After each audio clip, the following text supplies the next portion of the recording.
Hi guys, and welcome back to my channel. We are going to dive into some product reviews of skincare that I got my hands on this summer. For whatever reason, I got into a lot more skincare than makeup this summer. Cannot wait to share. I have a lot of definitely recommend and some not so much. This could be a part 1 of 2 because there's so much stuff. It's very possible. We will see how it goes, but if you're interested to know on what I thought was great for skincare in summer 2022, then keep on watching. So let's start with cleansers. I feel like that's the best place to begin. If you follow me, you know that I am head over heels crazy for Farmacy. When it comes to their cleansing balms, I can't get enough of them. And they had, one of my friends was very generous and gave me a limited edition for Christmas. And there was one more, I think it was cherry, in a trio. I love them, highly recommend, will always recommend that one. Another one that came in a close second was the Honest Beauty. I'm still actually going through Honest Beauty's Magic Gel to Milk Makeup Melting Cleanser. I really do like it. It helps break down makeup, and actually you can use this as a cleanser as well, but I still double cleanse if I do that. Another one that is a little bit on the more affordable line is the Oat Cleansing Balm. It's okay. I mean, if you have really sensitive skin, you're on a budget, definitely go for this. However, I really prefer the viscosity of these cleansing balms because they melt really quickly. I find that this one and even this gel to milk takes a minute to kind of emulsify and remove makeup. So those are just my thoughts. So if you really want to try a new cleansing balm or you're new to Farmacy, I would go that route before the other two I mentioned. One that I was really bummed did not work out at all was this is a little sample, that's why it's so small. It's the Ginger Melt Oil Cleanser by Peach and Lily. I really love Peach and Lily products, and I was shocked that this was not a win. It just didn't do anything. It didn't remove anything. So I just thought maybe it's because it's so small, I'm not sure, but it's not something I would be able to recommend to you at all. Okay. I was really surprised to like this cleanser. I've heard a lot of great things about Obagi. It's a little bit more pricey as far as skincare goes, but I would be comfortable recommending this gentle cleanser because it's really designed for skin that's had some treatments. So if you're someone that's had more advanced treatments like microneedling, microdermabrasion, or your skin is sensitive from peel, IPL, I would recommend something like this because it's very gentle. You don't need a lot. This lasted me so long. And there's only 2 ounces in here and it lasted a long time. So highly recommend that. And then I also got these, both of these came from a beauty a subscription service. I want to say they both came from New Beauty, but Obagi might have come from Beauty Fix from Derm Store. Anyway, I don't know if you're familiar with this brand, but I've just recently got introduced to HoliFrog. I highly recommend this brand. Anytime I've tried their products, I have absolutely loved them. And this Tashmoo Water Lily Milky Wash, I loved it. If you're someone that likes a creamy base cleanser, you would love this cleanser. I thought it was so hydrating. It lathered up really well, even though it's kind of a creamier wash. I wouldn't say this could remove makeup necessarily. I would still do a double cleanse with this, but it has a lot of amino acids. It has a beautiful apricot kernel oil, so it's really gentle on the skin, doesn't strip the skin. This next one, I'm really bummed because I really like this line, Tatcha. I like their skincare, really good skincare. However, this was a sample of their deep cleanser. It's made for normal to oily skin. The reason why I didn't really like it was because it has some type of physical component to it, and this is just a personal preference. I prefer my cleanser not to have that.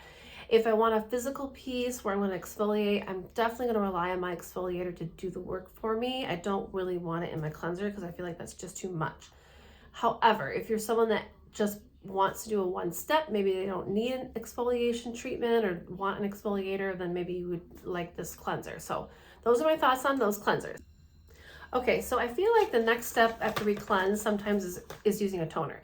I found 2 toners that I absolutely love. One came from, I think this came from New Beauty box, and test tube, and this was the Sukin Australia Natural Hydrating Mist Toner. Really, this is just about reducing inflammation and resetting the skin back to that pH, this particular toner. It was just, I just like a spray toner. I prefer that. It's just easier and quicker to use. I'm more likely to put it in my routine if all I have to do is take it out and spritz it on my face. And all the ingredients in here are mainly for soothing. There's rose, there's chamomile, and that's just, and hyaluronic. It's just meant to soothe the skin. Love that. Then when I ran out, I was like, oh, I gotta find a toner. So I did some research, and PMD had this Soothe toner at Ulta Beauty. This is their Multivitamin Nourishing Toner. I bought 2 of them because the ingredients seemed amazing. And so I'm like, yeah, we gotta have this in our routine. So this has hydropeptides, multivitamin. It has a mineral complex, also has chamomile, so it's meant to soothe, calm the skin. It also has niacinamide, coenzyme Q10, hydrolyzed collagen, tripeptides. This is kind of this particular toner, but on steroids. This is just like supersized. Highly recommend them both, and if you do try them, let me know.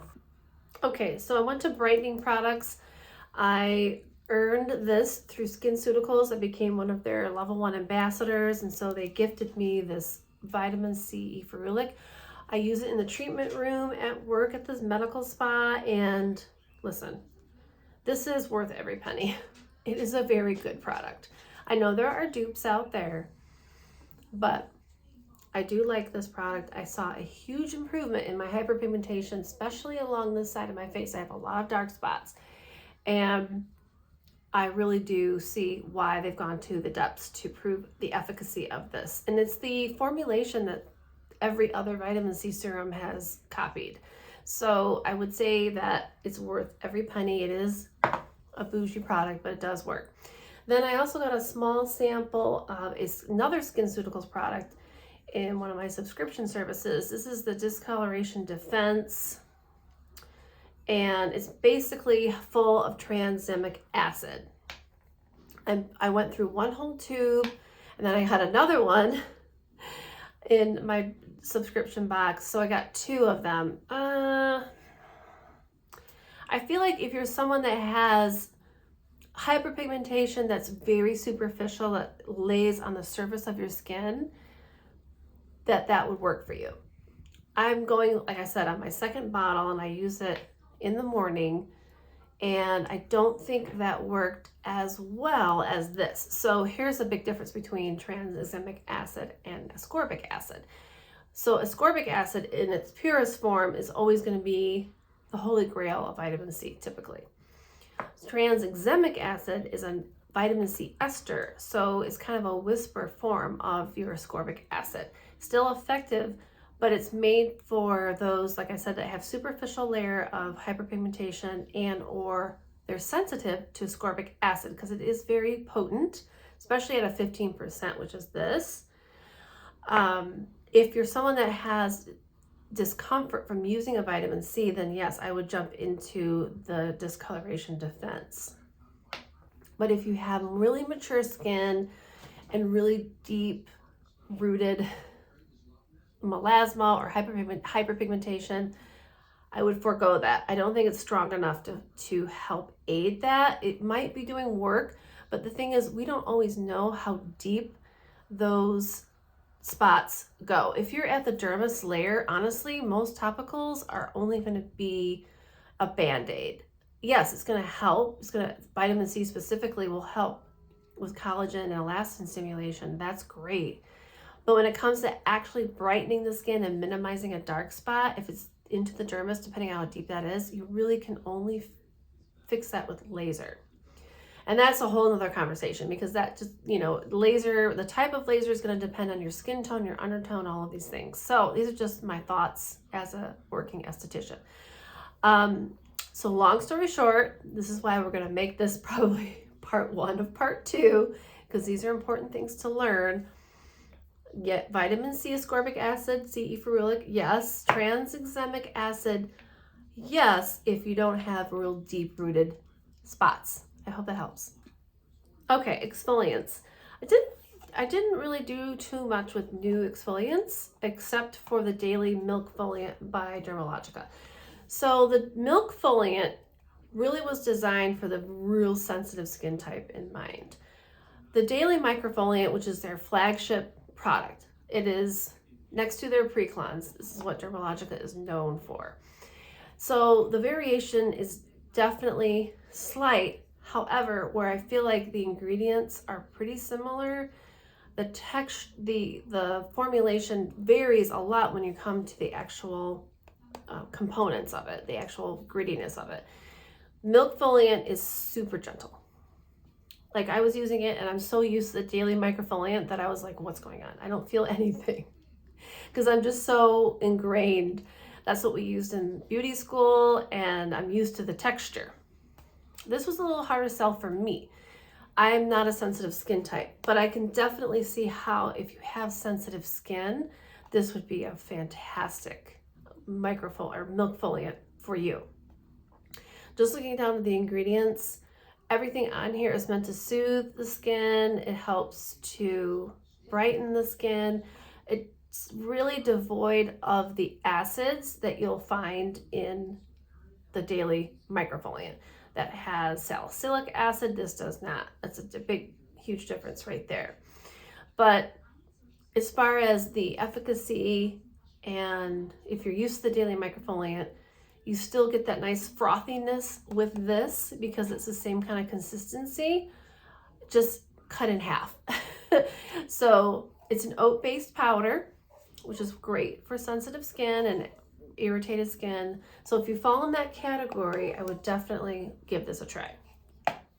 Okay, so I'm going to end here because I have about 6 more moisturizers to go through and we've got a whole bunch of serums, hyaluronic acid serums that I really want to dive deep into because that can be a little confusing because there's so many hyaluronic acid serums on the market. I mean, it's insane. I think I got a hyaluronic acid serum with every single beauty box subscription that came my way. Maybe because it was summertime, I don't know, but every time I open the box, I'm like, oh, another hyaluronic acid. I mean, it's insane. It's too much. So I really want to dive into that a little bit more than tonight, because if I did it tonight, I would just gloss over it and I want to spend some more time. So I want to thank you for watching. If you've used anything that I mentioned, I would love your feedback on those products. And if there's something out there you think I should be trying to compare, I would love to hear that too. And I hope you found this video useful. Please give a like and subscribe, and I'll see you in the next video. Bye.